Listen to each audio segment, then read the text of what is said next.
Bueno, ya son 18:35 y me parece que en honor a los más puntuales vamos a dar inicio a esta actividad que como se anunciaba en la difusión se enmarca dentro del ciclo de conferencias desde la Facultad de Derecho de la Universidad CLAE. Estamos desarrollando con motivo de la celebración del 15º aniversario de la Facultad de Derecho de esta universidad.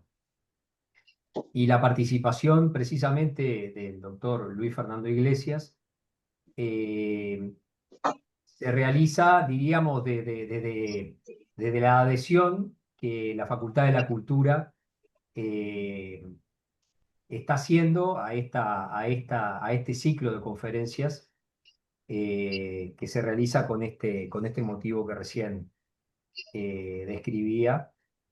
Así que al doctor Iglesias y naturalmente también a la Facultad de la Cultura de la Universidad CLAE, nuestro especial agradecimiento. Eh, Quiero presentar brevemente al doctor Iglesias, que es abogado, es docente, es escritor y periodista cultural. Es docente de Derecho de la Cultura y de Inteligencia Artificial y Cultura en Gestión Cultural de la Universidad CLAE. También es docente de Derecho de las Nuevas Tecnologías en la Facultad de Derecho de la Universidad de Montevideo. Docente de Marco Jurídico del Audiovisual en la Escuela de Cine del Uruguay. Está especializado en Derecho de Autor y Nuevas Tecnologías. Es escritor de ficción y no ficción también, donde obtuvo reconocimientos y premios, productor y conductor del programa Historias de Música en Radio Cultura, Medios Públicos y colaborador de El Cultural del diario El País, entre otros. Y la temática extremadamente interesante que se propone desarrollar es precisamente inteligencia artificial, la creación y el derecho. Así que, doctor Iglesias, otra vez muchísimas gracias y lo dejamos con la palabra. Bueno, primero el agradecido soy yo y es un honor, como ya dije, estar acá. Cuando estábamos en la Universidad de la Cultura hablando de la posibilidad de esto, fue justamente porque desde hace tiempo en la otra cátedra que doy en Derecho a las Nuevas Tecnologías, el tema este se está metiendo sin que podamos pararlo, digamos, ¿no? El tema, cuando empezamos el año, lo primero que preguntan los alumnos es si vamos a hablar de inteligencia artificial. Lo bueno de esto es la actualidad del tema, lo malo es que posiblemente lo que yo hable hoy ya quede medio obsoleto mañana, pero para hacerlo más complicado todavía, en este año, el último viernes terminamos la materia electiva, ahora falta la consigna externa. Pero hace dos viernes yo les pregunté, eh, estábamos hablando mucho ya del tema específico de la inteligencia artificial, pero le dije, bueno, pero acá estamos en el área de la inteligencia artificial aplicada a bienes culturales, aplicada a inteligencia artificial y la cultura. Tuvimos varios invitados, como eh, Fernández Pujol, que es director de cine, para ver cómo iba a ser el futuro del audiovisual, Juliano Viría, editor de Penguin Random House, para ver cómo va a ser en el mercado editorial, y también el doctor Fernando Vargas, que asesoró mucho tiempo a la Cámara Uruguaya de Tecnología de la Información, cómo ver esa cámara esto. Pero eso estábamos ahora. Yo les pregunté qué era la creación, o para qué servía la creación, o dónde se originaba la creación. Y ahí fue un intercambio muy interesante con los alumnos, porque claro, nos tuvimos que ir, tuvimos que dejar de ver los juicios que está teniendo Meta o los juicios que está teniendo Google en este momento por parte de creadores para irnos 40.000 años atrás y hablar un poco de las cuevas de Altamira, entre otros, y las primeras opciones o primeros dibujos que había en las cuevas. Y ese era un intercambio interesante, porque ahí empezamos a discutir por qué la creación, para qué la creación, por qué el ser humano quería crear, cuál era el objetivo, cuál era la finalidad, para qué servía. Muchos dicen que el arte no sirve absolutamente para nada y eso es lo interesante que tiene. Y llegamos a conclusiones muy interesantes. Por ejemplo, esos primeros dibujos de bisontes no solamente se hacían como un deseo del que de exteriorizar algo, de desahogarse de algo, de querer reflejar lo que veía, sino también como una forma, entendían ellos, de poder atraer a esos animales para cazarlos y para obtener en sus tribus el alimento. O sea que también tenía otra finalidad. Y ahí empezamos a descartar todas las cosas. Llegamos a la última, que fue alguien que dijo, bueno, lo que pasa que si hay algo que es irrefutable en el ser humano es que nos vamos a morir. Y bueno, quizás una obra de arte o algo, una actividad artística, una creación, es de las pocas cosas que puede trascender a esa muerte. Y yo les hago un paréntesis acá porque con este tema vamos a terminar, con el tema de la inteligencia artificial y la muerte, pero eso y el arte y la muerte. Entonces esas creaciones, por supuesto que fueron evolucionando siglo a siglo, milenio a milenio, hasta llegar a determinado momento en que el ser humano creaba cada vez más cosas más específicas, obras musicales, obras teatrales, obras de artes plásticas, literarias, pero seguía siendo una actividad básicamente artesanal, en el cual, por supuesto, estaba la clase alta, los reyes que eran los mecenas o los nobles que amparaban eso a través de un pago para que, por ejemplo, un músico hiciera una sinfonía para determinada cena que tenía, pero seguía siendo una actividad artesanal, digamos, que el derecho en sí no la estaba rigiendo. Hay un cambio, yo con las fechas soy muy malo, así que me los anoté acá, que es que yo le pregunté, todo esto también estuvo revisado con la inteligencia artificial, con el Copilot, y yo le hacía una pregunta si estaba bien, y él me decía que sí, lo cual no hay que confiar mucho, porque todavía la inteligencia artificial, primero, trata de mimetizarse con la persona que le está preguntando, segundo, tiene una costumbre que a mí me molesta bastante, que es tratar de adularlo, y tercero, muchas veces cuando no sabe, igual contesta. Como decimos en otros ambientes, tira mucha fruta y a veces es, eh, es muy bueno para entrar a elevar un poco el nivel de cuestiones, pero no es del todo confiable. Siempre hay que rechequear. Entonces le decía, pero yo le pregunté si era, no estaba mal lo que siempre digo en clase, que el gran cambio en cuanto al derecho de autor se debe a en 1450, cuando Gutenberg crea la imprenta de caracteres móviles. ¿Por qué? Porque ahí fue la primera vez que las obras podían ser editadas en serie. Hasta ese momento teníamos el tema de los copistas, que, bueno, era la actividad también de determinados recintos, usualmente recintos religiosos, pero no era algo que llegara a la población en general. Con la creación de la imprenta, ahí empieza a haber un nuevo bien de venta, que es, por ejemplo, los libros. Uno de los primeros casos fue Don Quijote, en el cual empezó a exportarse porque había otros países que querían conocer esa obra, que marcó tanto a lo que es la obra literaria. Y ahí empieza, desde fines de 1400, dije 1450, hasta 1700, que alguien dijo, bueno, pero si tenemos un nuevo bien que se está comercializando, que entró en el comercio de los hombres, que está teniendo tanto auge, sobre todo por las importaciones, los barcos y todo eso, tenemos que regularlo de una forma. ¿Por qué? Para que esos bienes sigan apareciendo. Entonces, el que aparece es la figura del imprentero, como primero. Si no hay imprenteros, no hay libros. Y si no hay libros, se termina el negocio. Entonces, allá por 1700, un poquito antes, en Francia y en otros lados, se empieza, por comienzo de 1700, se empieza o un poquito antes, se empieza a evaluar eso y el imprentero empieza a cobrar. Claro, al tiempo, como decíamos en clase, al tiempo se dieron cuenta que el imprentero sin autores no tenía materia prima para imprimir. Y ahí es que sí, en 1710 surge lo que se conoce como la primera ley de derecho de autor, que se conoció también como copyright, más bien derecho de copia, que es el estatuto de la reina Ana en Gran Bretaña. Y ahí por primera vez se considera que el autor de una obra, o la autora, tiene derecho a recibir una compensación por la misma y tiene derecho, en ese derecho de copia, que se le llama el copyright, de que solo se pueda copiar la obra con su autorización. Y se le da un plazo para tener ese derecho, porque se considera también que es importante que después esa obra trascienda y pueda tener acceso libre al público.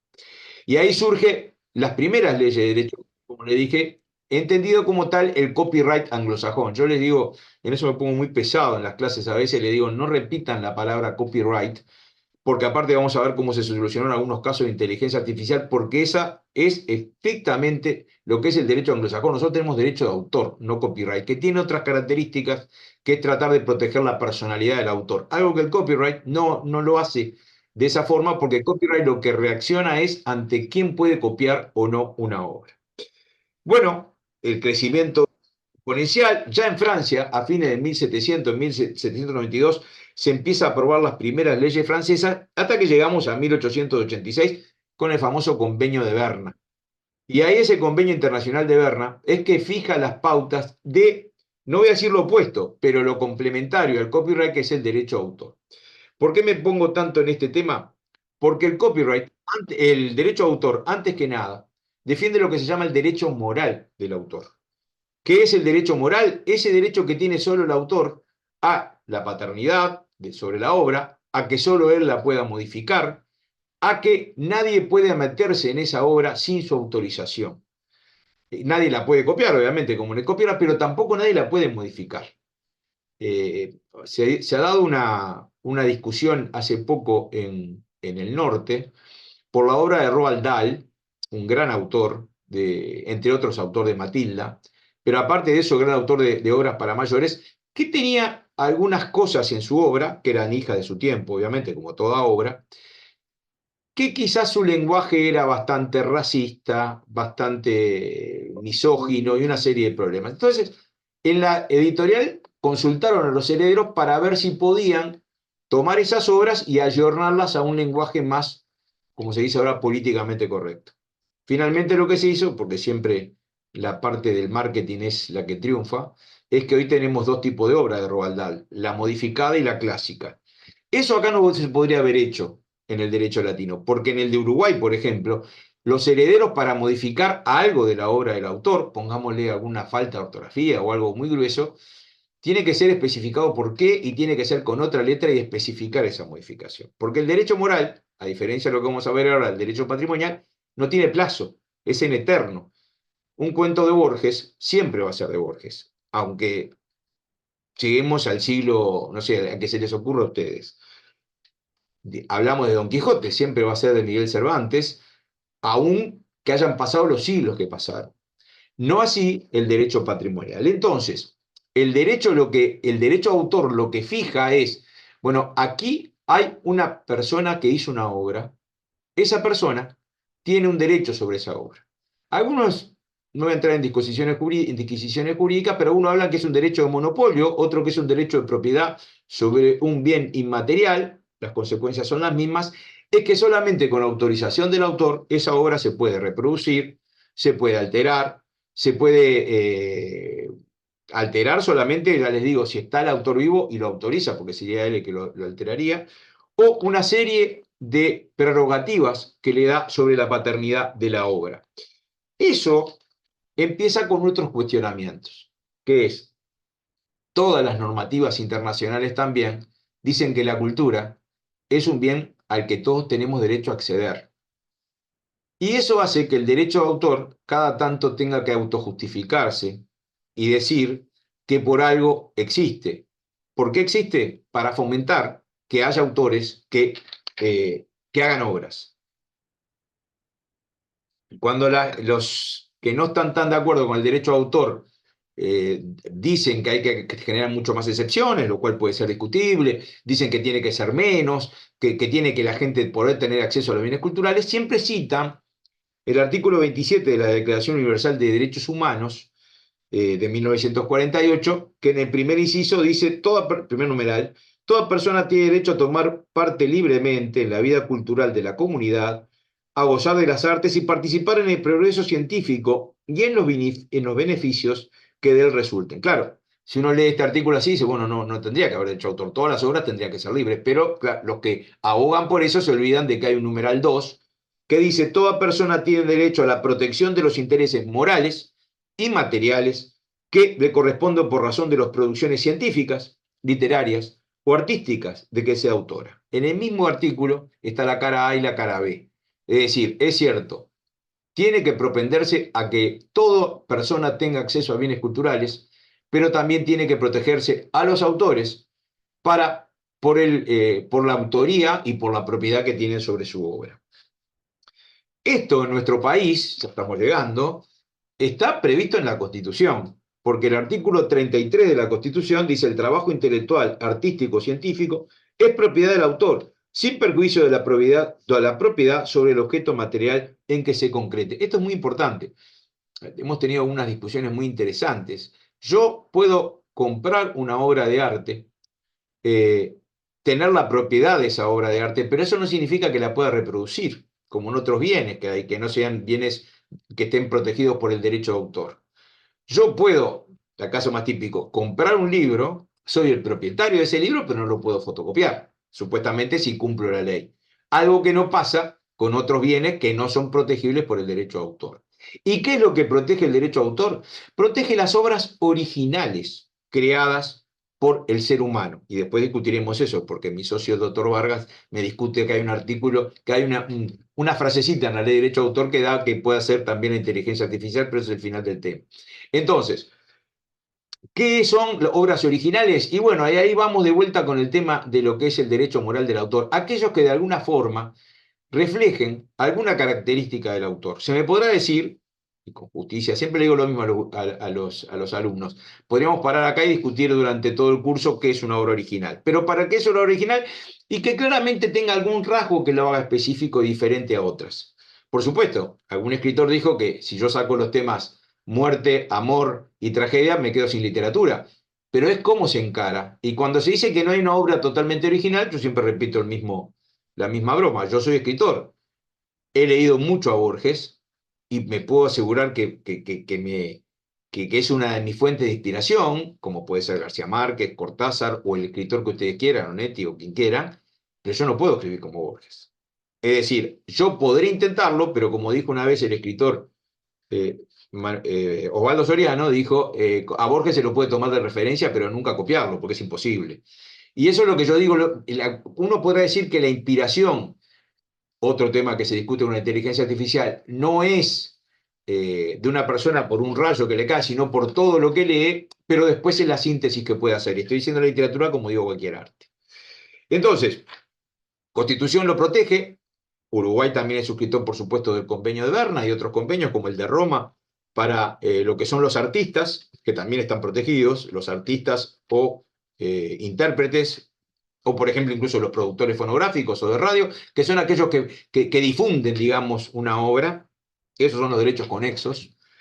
Pero yo le decía lo de derechos morales, porque ya le digo, el artículo 1 de la ley 9.739, llegamos a la ley, que es la que protege el derecho de autor en nuestro país, habla que protege el derecho moral del autor. Y después habla de los segundos derechos, o lo que siempre discutimos con la doctora Beatriz Bugallo, si no hay un solo derecho en el cual se funda el otro también. Pero eso es porque a veces nos gusta discutir con Beatriz algunas de esas cosas. ¿Por qué? Porque gracias al derecho moral, que asegura la paternidad de la obra, la divulgación o permanecer inédito de la obra, el respeto a la integridad, esto es muy importante, la modificación o transformación de la misma, y después el retracto o arrepentimiento, que incluso el autor puede sacarlo del mercado su obra, gracias a ese derecho surge el segundo derecho, que son los derechos patrimoniales del autor. Y ahí sí es la explotación económica de una obra. Ahí sí es el resarcimiento que recibe el autor por haber generado esa obra. Ahí sí la posibilidad de que una obra sea un artista, un autor, sea profesional, pueda dedicarse a eso malamente o buenamente, no es el caso, porque tiene una retribución por lo mismo. Y los derechos patrimoniales, que según la ley uruguaya son el de reproducción, distribución del original o copias, derecho de publicar, derecho de traducir, comunicación al público, tienen sí un plazo. Y ahí sí volvemos al artículo 24 que vimos de la Declaración Universal de Derechos Humanos.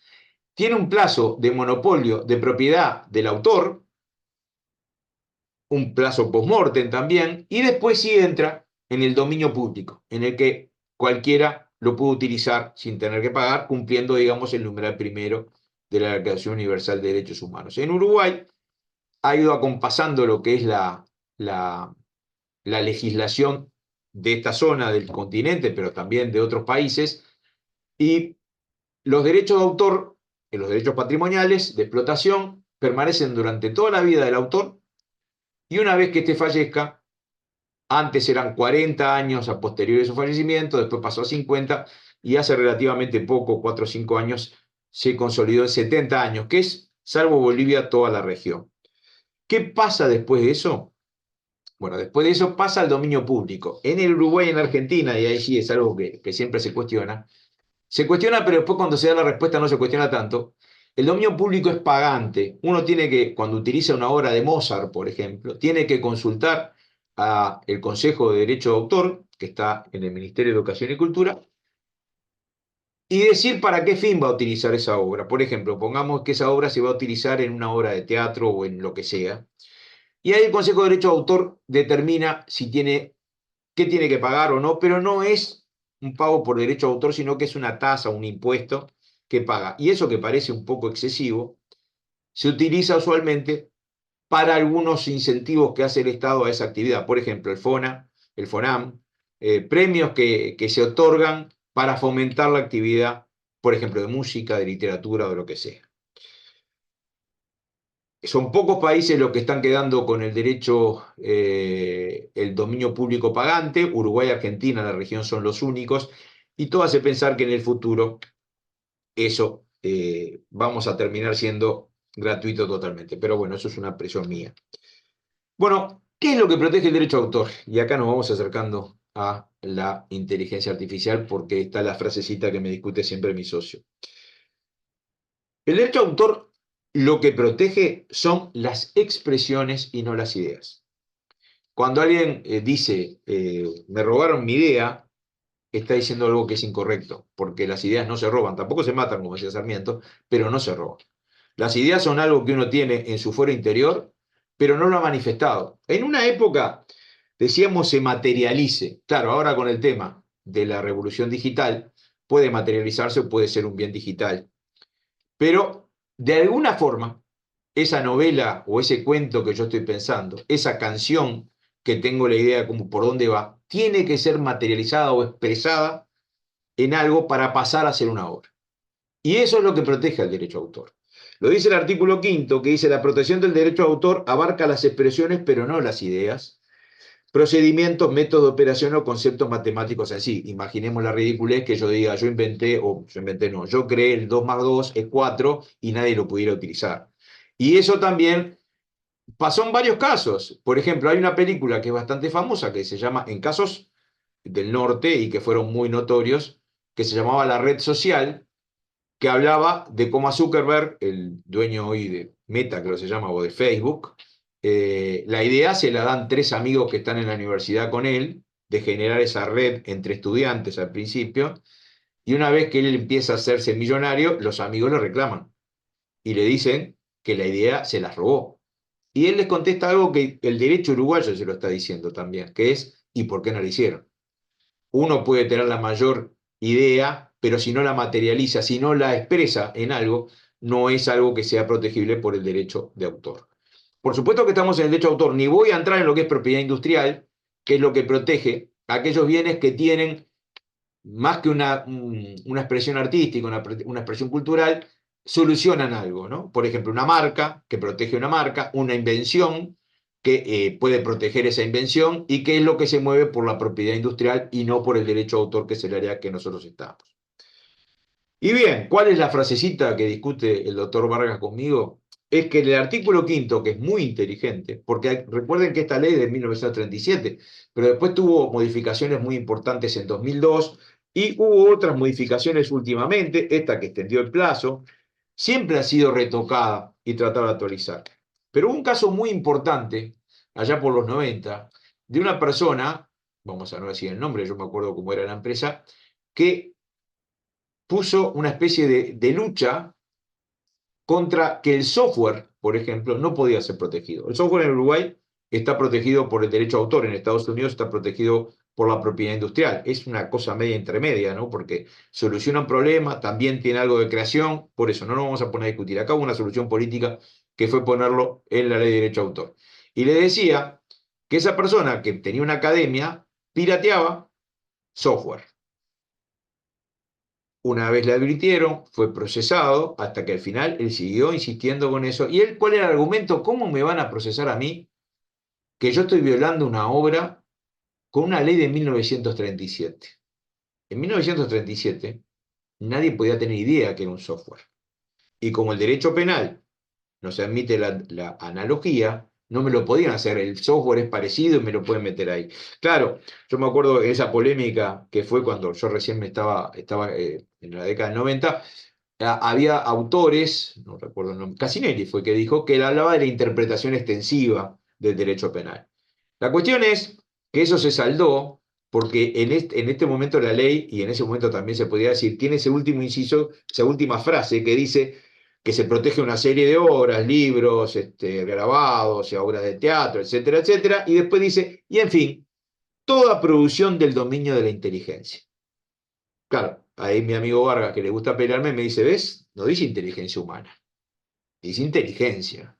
Entonces una obra creada por inteligencia artificial podría protegerse. Claramente es una interpretación totalmente antideletrista y peleadora, porque el resto de la ley habla del derecho moral del autor, habla de su tiempo de protección, derecho patrimonial, algo que no se asimila a lo que es la inteligencia artificial, a la que estamos llegando.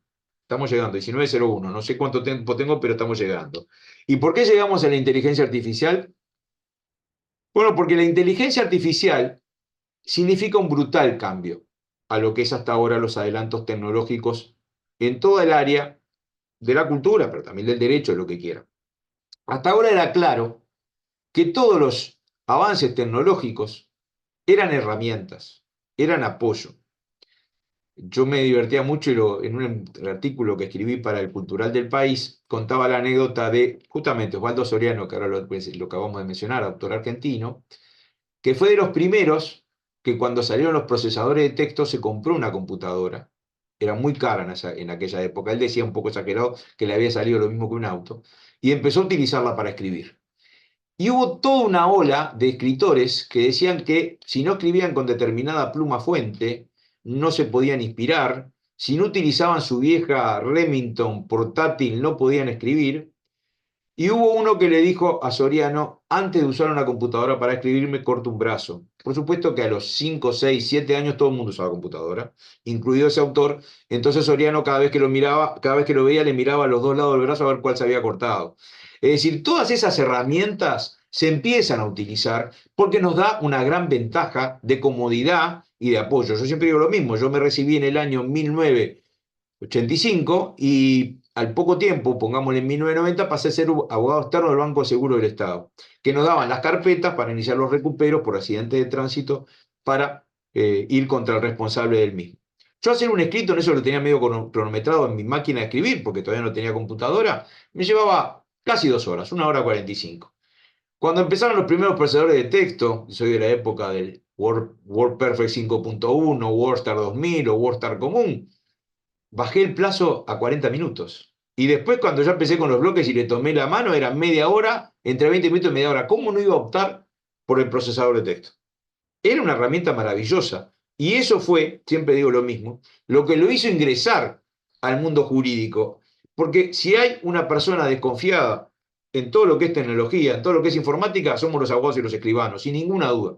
Nosotros con el doctor Vargas y bueno, con dos personas que ya no están, el doctor Eirín y el doctor Fernando Nin, tenemos una empresa que se llama el Derecho Digital, y para hacerles confiar a los abogados en bases de datos jurídico-normativas y también de sentencias o de doctrina, era todo un tema. Siempre decía, ¿y si se equivocó el que pasó esa sentencia? Si se equivocó el que pasó la ley, yo me voy a presentar un... Claro, no pensaba que gracias a ese programa sabía al segundo qué ley estaba vigente y qué ley no era.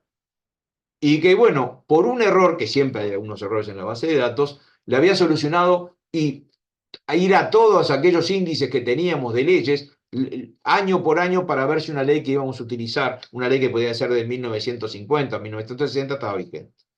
Pero gracias al procesador de texto y después gracias a que perdimos la desconfianza, porque lo único que hace perder la desconfianza es darse cuenta de todas las ventajas que tenemos, también en el derecho entró esto. Pero ahora tenemos un agravante o un paso diferente que sí hace que estemos todos perplejos. La inteligencia artificial generativa, la voy a definir, esta la busqué cuando hice el artículo para el País, una rama de la inteligencia artificial que genera contenidos originales a partir de datos preexistentes y que utiliza algoritmos y redes neuronales avanzadas, aprendiendo de textos e imágenes que se provee para generar contenidos nuevos a través del Deep Learning, aprendizaje profundo, que es el conjunto de algoritmos de aprendizajes automáticos. Acá ya es diferente. Este elemento pretende ser creador, no una herramienta, sino un protagonista. ¿Y por qué? Bueno, porque el doctor Garmendia hablaba de mi programa de radio, pero también lo hice en el programa del CLAE. Yo hice un programa entero con una banda que se llama The Velvet Sundown. The Velvet Sundown, una banda que allá por mayo sacó un disco, pasó a ser de las más escuchadas en Spotify. No de las más escuchadas, pero fue creciendo de 400.000 escuchas a 500.000 hasta que llegó al millón. La gente se sorprendió que al mes sacara un segundo disco. Los que somos melómanos o más bien enfermos de la música, como soy yo, sabemos que el récord creo que lo tiene Creedence Clearwater Revival, que en el año 69 sacó 3 álbumes. Entonces, que sacar un disco al mes, dijo, uno pensaba, o qué prolíficos son, o estaban guardando material. Ya cuando sacó el tercer disco al segundo mes, ya hubo serias sospechas que fueron confirmadas que toda esa banda no existía, las fotos que habían sacado eran sacadas por inteligencia artificial, eran demasiado perfectitos, pero aparte, las canciones eran todas creadas por inteligencia artificial. Y ahí se generó todo un problema no, se empezaron a hacer, bueno, pero son solo estos, y se dieron cuenta de una serie de bandas en Spotify, algunas muy buenas, ¿eh? Hay una que no me acuerdo el nombre ahora, que hace música country, que tiene todos los clichés de la música country, pero suena muy bien, que eran todos por inteligencia artificial. Y ahí empezó a ver el tema, bueno, pero no solo pasa en la música. Amazon tuvo que, en determinado momento, no sé porque este dato es del año pasado, así que puede estar bastante desactualizado, tuvo que limitar a 3 novelas por día del mismo autor, 3 novelas estoy hablando, ¿no?, que fueran creadas con inteligencia artificial. Es decir, venía Iglesias, yo había dado los prompts a la inteligencia artificial generativa para que me creara una novela negra que ocurra, no sé, en el barrio que a ustedes se les ocurra y que resuelva determinada cosa, y ella me la escribía. Entonces, claro, empezó a haber un problema que era, ¿y esas obras de quién son? Por ejemplo, una de las cosas que no entramos a hablar es que lo de las obras originales evita que una persona dé como propio una obra ajena. Eso que normalmente se conoce como plagio, aunque la ley uruguaya no mencione la palabra plagio. Entonces, si yo, por ejemplo, un día compro una novela o la bajo por internet y veo que me copió o que siento que me copió determinadas líneas notorias de un trabajo mío o de quien sea, ¿a quién demando? ¿Quién es el autor de esa novela? ¿Es la inteligencia artificial? ¿Es el que le dio los prompts, las indicaciones para que la escribiera? ¿Es el autor del programa que puede generar eso? Y ahí empezó ya la duda de si se podía aceptar que la inteligencia artificial fuera autora de una obra o de lo que fuere. Claro, uno entra a pensar y algunas cosas lo llenan un poco de dudas.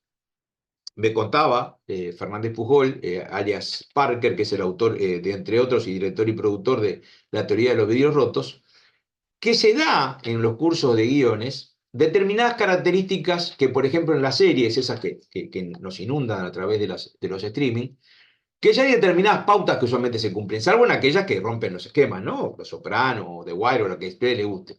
Pero usualmente esas series saben que en la primera hora tiene que pasar algo, en el segundo capítulo tiene que haber un cambio de rumbo, si hay un tema de asesinato tiene que ser en determinado momento. Hay fórmulas que uno piensa, bueno, esto es fácil que lo haga la inteligencia artificial. No hay lo que se llama la creatividad o el ingenio o la búsqueda imprevista del autor o de un ser humano. Tal es así que hubo un caso paradigmático el año pasado, creo que fue, en Londres, en el cual está en internet, está en YouTube, por si lo quieren ver. Hay una película que se llama The Last Screenwriter, algo así como El último guionista, cuyo guión fue escrito enteramente por inteligencia artificial. Por supuesto, los ingleses saben defender determinadas, sobre todo los sindicatos ingleses, y los sindicatos en estos casos de guionistas saben defender por algunos motivos que vamos a plantear ahora sus derechos, y armaron un lío tremendo cuando iba a ser el estreno y el estreno tuvo que suspenderse. Siempre el productor dijo que era un experimento, que era algo para decir, bueno, esta película, su guión fue hecho por inteligencia artificial. Por lo tanto, como no pudo presentarse comercialmente, o al menos hacer esa gran, lo colgó de YouTube. Claro, era bastante previsible alguna cosa. ¿Cuál era? ¿De qué trata la película? Bueno, trata de un guionista que está con una especie de bloqueo creativo y el productor le ofrece que hay un nuevo programa, un nuevo chat GPT de mayor evolución que puede entenderlo y que le puede ayudar a hacer el guión. Previsiblemente ese chat lo pasa a dominar totalmente, sale ese guión, que la película es muy premiada, y termina también muy previsiblemente con él revelándose ante eso y bueno, en lo que demuestra que es una obra que cae en el cliché, termina volviendo a la máquina a escribir en lugar ya de la computadora. Ahora, ¿es totalmente desechable esa película? No, no es una película mediocre, está bien actuada, los diálogos no están mal, algunos diálogos, la conclusión es bastante previsible y ahí caemos en algo que para mí tiene hasta ahora, y ya es una impresión no tanto jurídica, sino con, con cierta consumidor de bienes culturales, que es que todavía la inteligencia artificial no le escapa al cliché, no le escapa a lo previsible, no viene la genialidad que uno espera. Eh, yo, en una charla también que di en All Invest, esa empresa que estaba en todo este tema el año pasado, contaba que nos pasaron cosas raras en este año. Por ejemplo, le preguntamos a la inteligencia artificial si tenía alma, si tenía espíritu. Le preguntamos en clase a un chat GPT. Dijo que no, por supuesto. Pero también dijo una cosa que a mí me preocupó porque era lo que yo iba a decir en ese momento. Dijo, ahora me vas a preguntar si sueño con ovejas electrónicas.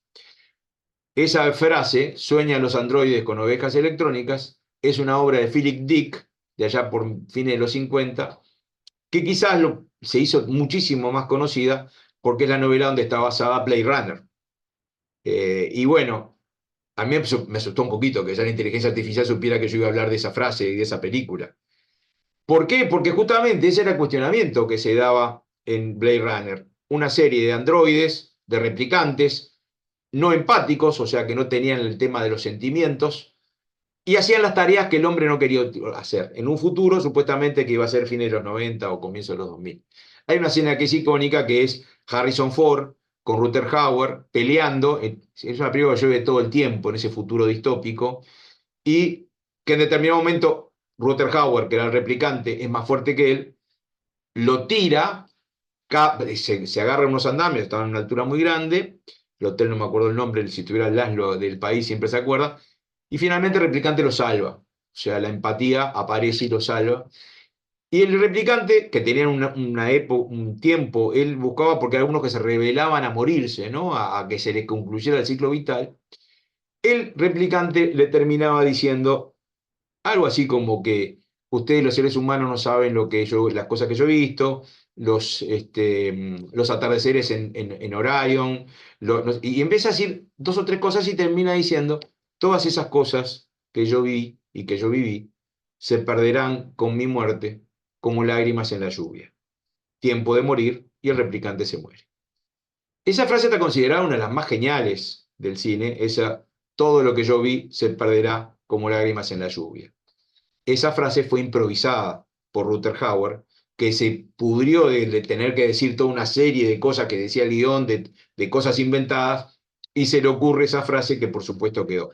Eso es el paso que todavía la inteligencia artificial no ha llegado. Esa chispa de genialidad que puede tener un ser humano, esa pizca de improvisación que hace que todavía haya un diferencial. Yo siempre pongo el mismo ejemplo, en la década del 80, en la música, en el rock, empezó lo que se llamaban las máquinas de ritmo, que eran elementos técnicos que imitaban un baterista, con una ventaja, no se iban de tiempo, y otra segunda ventaja, no había que pagarle al baterista para la grabación. Y se hicieron tan populares que a los bateristas, me contaba un baterista amigo, que andaban bien en esa época, le decían, sos una máquina.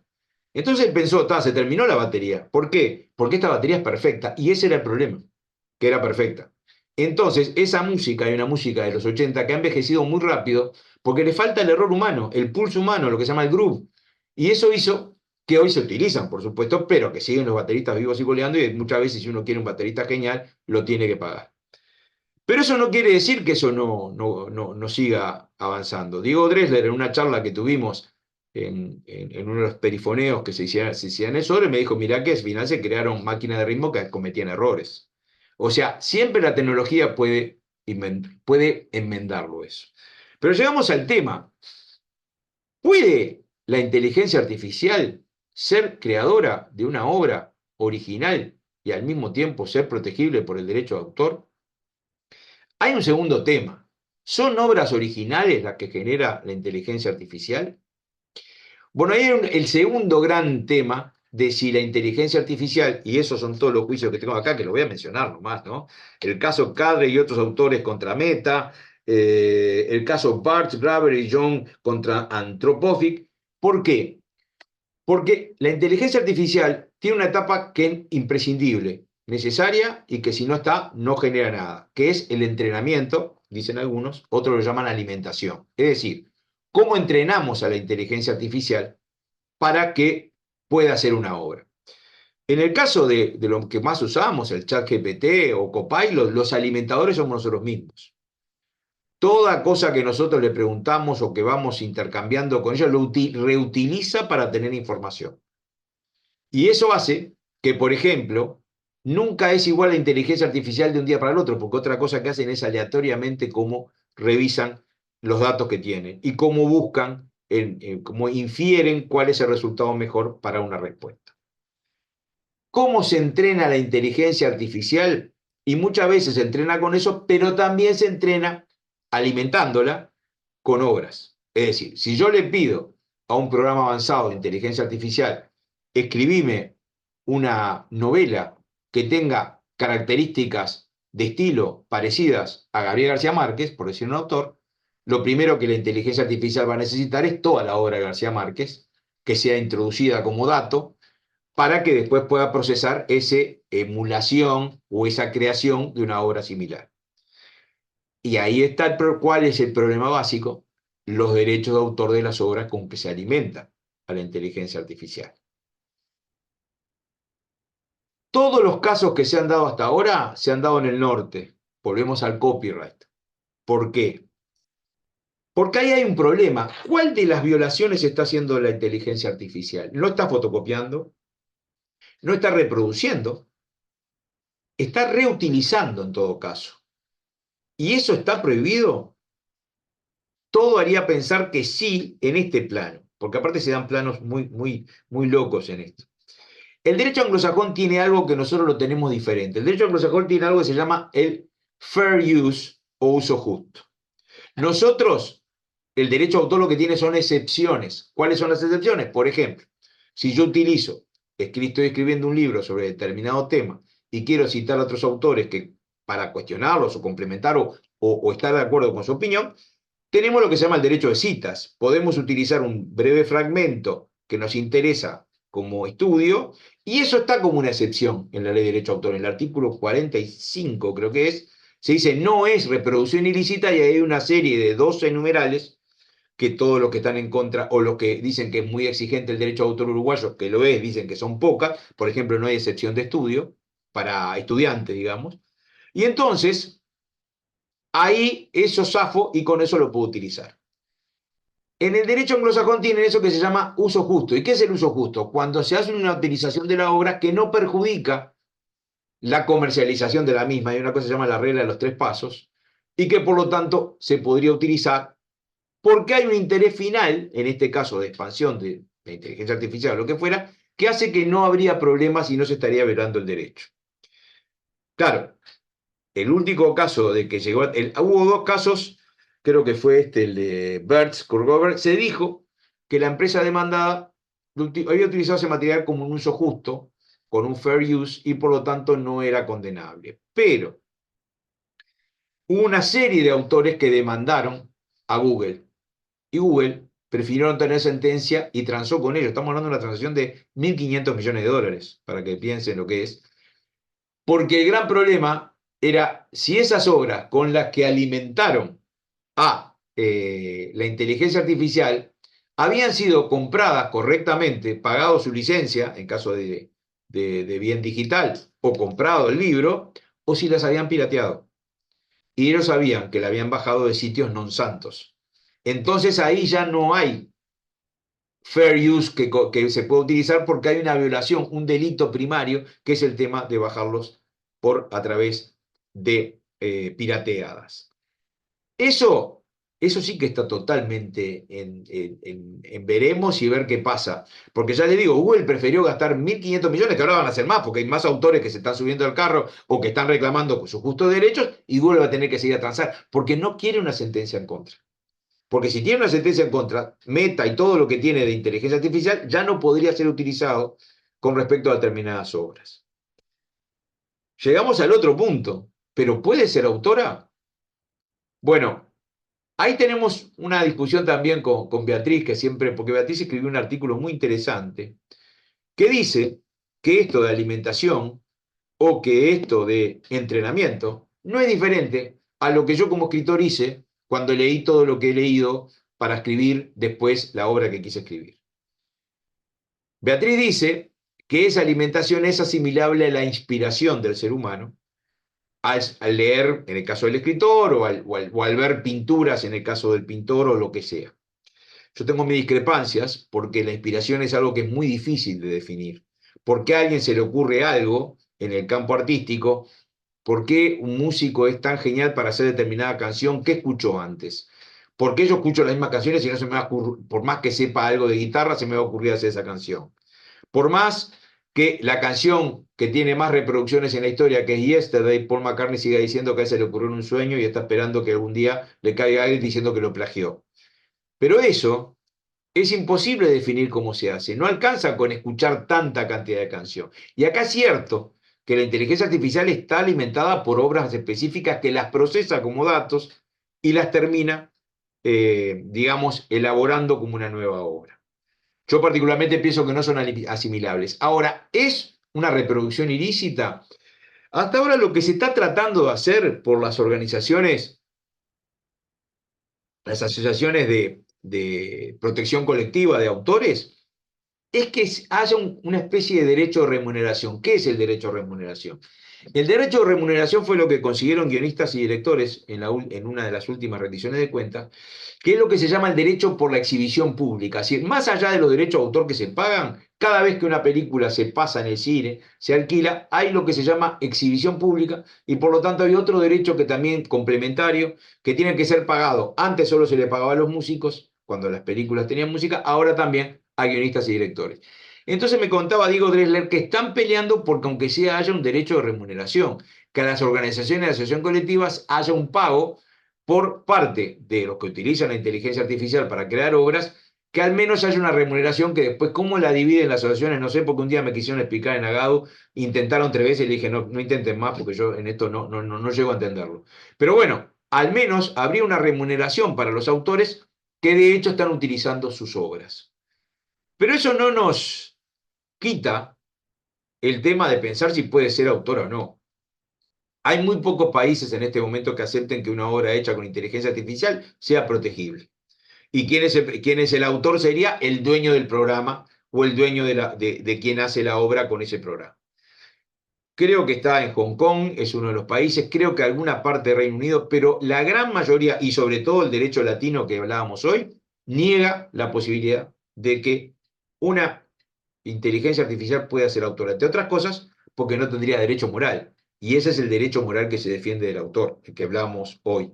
Entonces, por lo tanto, para lo que es el derecho latino, la inteligencia artificial no puede ser autora.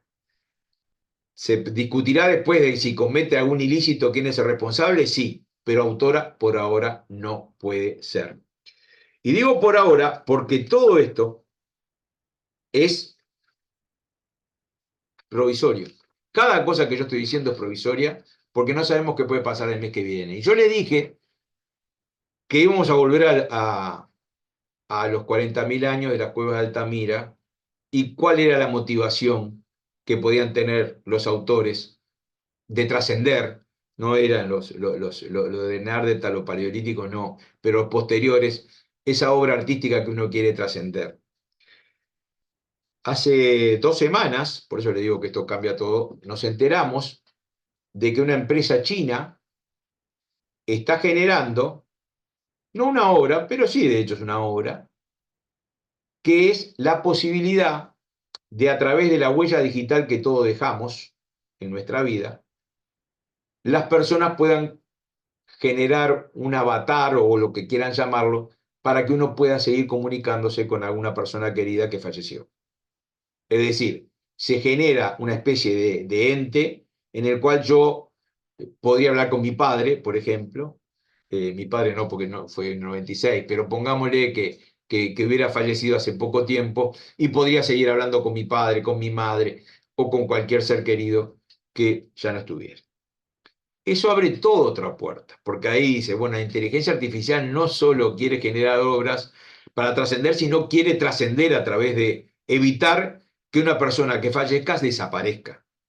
Y ahí se complica más todavía el tema. ¿Por qué? Y bueno, porque ahí sí hay violación no solo del derecho a autor, sino lo que nosotros conocemos como derecho de imagen, que el derecho de imagen no implica que también se protege a través del derecho de autor y a través de la ley de datos personales y a través de lo que es nuestra constitución, porque es un rasgo de la personalidad del individuo.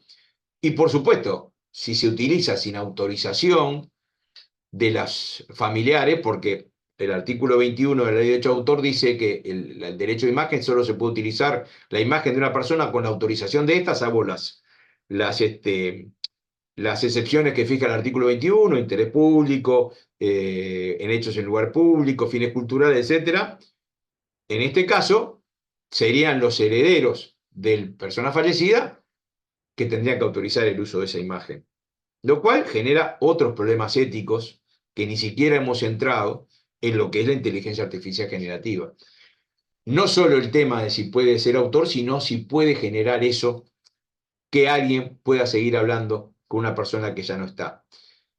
Y como la realidad siempre copia la ficción, no la ficción copia la realidad, ese planteo, y si alguno quiere hacerlo, realmente es algo que vale la pena. La serie Black Mirror, en una tercera temporada, creo que está en Netflix, hay un capítulo que se llama Enseguida vuelvo, en el cual una pareja, que es pareja y tiene una hija chica, y a la persona esta, esto fue hecho en 2012, ¿no? Ya pasaron muchos años en el tema de invenciones informáticas.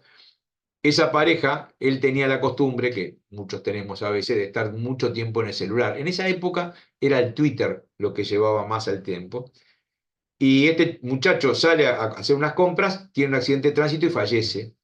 Y bueno, la mujer queda devastada con su hija hasta que le llega un aviso de una empresa que estaba probando un sistema beta de que ella pudiera hablar vía telefónica con su marido muerto. Y era eso, con el tema de la huella digital, armaban una personalidad que con cierta racionalidad, podríamos decir con cliché también, le iba contestando todas las cosas que hablaba. Tanto se obsesiona ella con eso, que le ofrecen ser la primera probadora o la primera cliente que pruebe una versión beta que era regenerar el cuerpo del marido y que ya no solo pudiera hablar por teléfono, que se pudiera hablar personalmente. Para mí es uno de los episodios más geniales de la serie, porque el problema que termina es que ella le molesta que él no tenga defectos y le molesta que él haga todo lo que ella le pide. Y él le dice, pero vos querés que yo te pelee, te peleo, y eso lo molesta más. O vos no te emocionás, vos querés que llore, yo lloro. Bueno, ellos tenían en esa casa un desván, arriba un desván, no, un ático, un altillo, en el cual iban dejando las cosas que no servían. Siempre las tenían ahí. Esa versión beta termina en el altillo con la hija que cada tanto lo visita para jugar con él, y ahí termina que ella no puede reconstruir la persona que no estaba, porque justamente faltan las cosas malas, faltan las discusiones, faltan lo no previsible que tiene el ser humano. Y eso yo creo que todavía es el diferencial que tiene la creación humana, esa que quiere trascender a través de la obra, esa que quiere ser, como me dijo un alumno, un desahogo para la persona, que no lo tiene la inteligencia artificial. Como ya les dije, esto es totalmente provisorio. Capaz que dentro de un año hablamos lo mismo y ya la inteligencia artificial tiene una sensibilidad mayor que la nuestra. Nunca se va a saber. En definitiva, y redondeando, jurídicamente estamos también, como siempre, en el plano del derecho de autor, en una perplejidad. ¿Cómo se regula esto? También en la perplejidad de querer proteger a los autores al efecto de que se sigan produciendo obras que se consideran bienes culturales buenos para el ser humano. ¿Qué va a pasar en el futuro? Cada vez que vean una noticia nueva, está bueno seguirla recopilando para ver hacia dónde va. Por ahora, la inteligencia artificial en la gran mayoría del mundo no está considerada autora. Por ahora, muchos piensan que viola el derecho de autor cómo se la entrena. En otros rasgos, como el científico, la utilización de datos es lo más amplia posible porque genera muchas cosas buenas la inteligencia artificial. Ahora, si dentro de 5 años ya directamente va a comandar el mundo, no lo sabemos, porque también hubo un caso que se dijo en forma muy efectista, no me acuerdo, no noté el nombre del lenguaje, cuando se conectaron dos inteligencias artificiales para algo y se empezaron a conectar entre ellas y el ser humano no entendía cómo se conectaban. El miedo hizo que se la desconectara. En realidad ellos utilizan un sistema de sonido, me explicaba un ingeniero, que hacía que no lo pudiera entender. Pero bueno, el viejo temor a que la máquina o la tecnología nos domine siempre está presente. Yo les agradezco mucho y cualquier duda estoy a las órdenes para intentar, porque lo que yo también tengo son muchas dudas, responderlas. Muchas gracias. Bueno, doctor Iglesias, muchísimas gracias por esta presentación tan provocativa y que creo que la mayor riqueza consiste justamente en abrirnos, como en algunos de estos comentarios que aparecían allí en el chat, además de elogiar la presentación, destacaban ese aspecto tan interesante que es el hecho de generar, de disparar pensamiento, de disparar reflexiones, interrogantes y en definitiva, bueno, esta toma de conciencia de que en esta materia, en esta temática, todo lo que se pueda decir probablemente al instante o prácticamente en el momento termina quedando obsoleto, ¿no? Porque decimos, esto no se puede hacer ahora, en este momento, pero a continuación probablemente sí. Lo que nos pone por delante entonces frente a un tremendo desafío. Tener la cabeza Bueno, abierta es fundamental, exacto. no tener miedo, pero también buscar los caminos, como siempre hace el derecho. Después del fenómeno, tratar de ver cómo se lo puede regular en la forma menos injusta posible.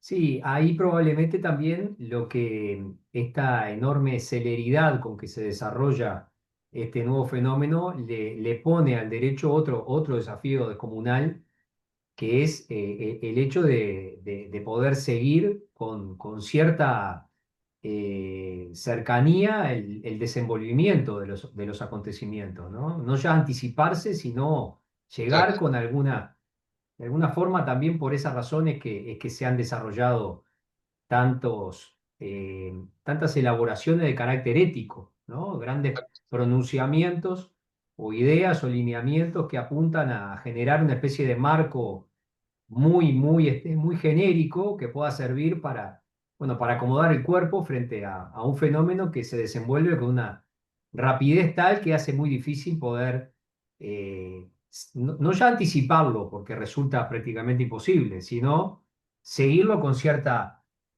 cercanía en cuanto a su desarrollo. Tenemos allí una mano levantada de Karen Urdangarín, así que le dejamos la palabra con mucho gusto. Hola, buenas tardes. Me pareció muy interesante la charla porque justamente yo soy profesora de literatura y bueno, tengo varios posgrados, uno de ellos relacionados con educación y tecnologías. Yo quería sobre todo hacer una pregunta referida a la primera parte de la exposición y tiene que ver con que nosotros los docentes utilizamos muchos los recursos, los REA, los recursos educativos abiertos y cada vez que producimos un trabajo intelectual se nos pide sobre todo, y nosotros también a nuestros estudiantes, que utilicemos los Creative Commons. Entonces, yo quería saber en realidad, porque no es que tengamos, en mi caso, por ejemplo, no tengo el derecho de autor, pero cada vez que produzco, justamente lo que hago es que estén bajo ese marco jurídico internacional, o no sé cómo le llaman ustedes.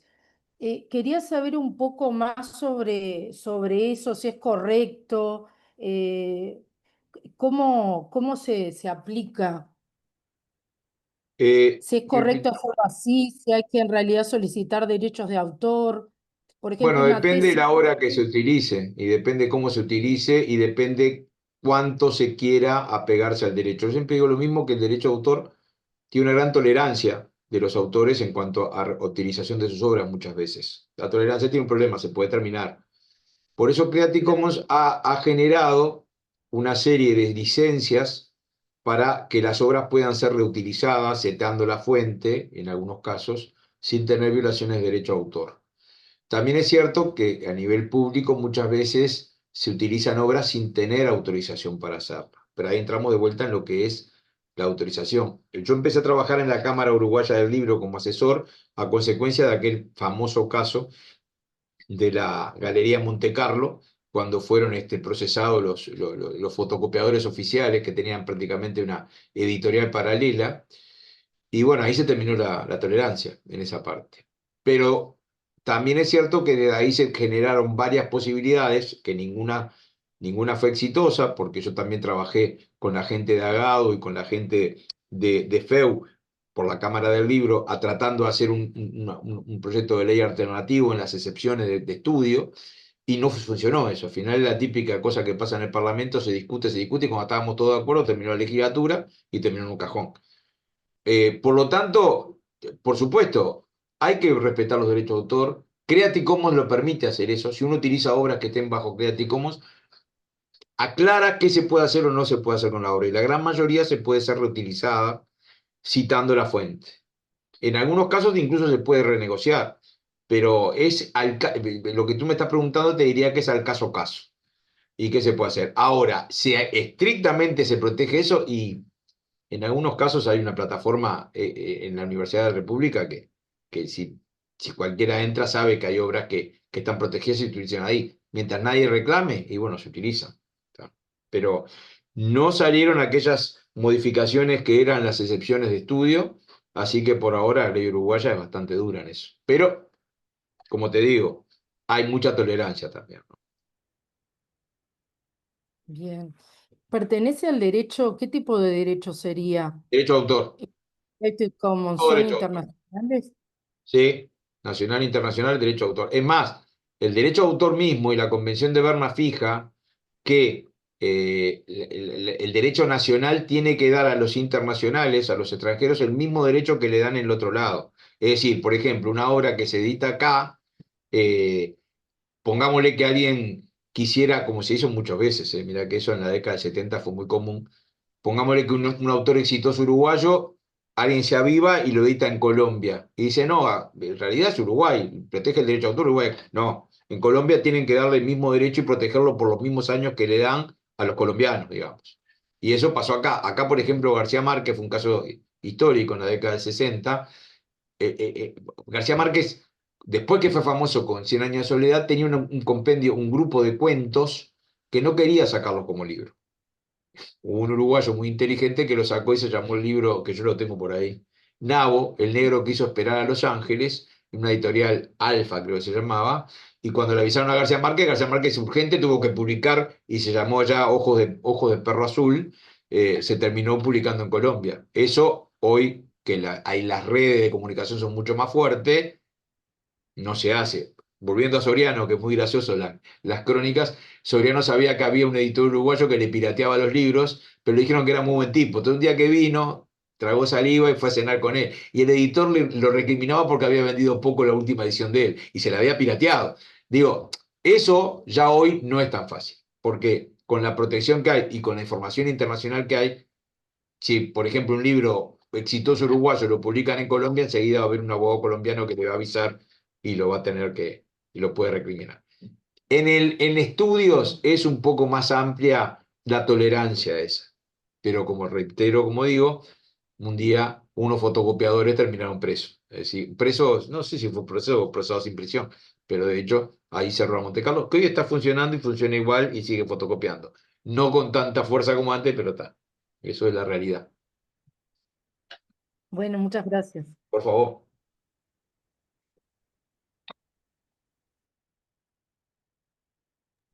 Bueno, muchas gracias. A ver si tenemos alguna otra pregunta o comentario.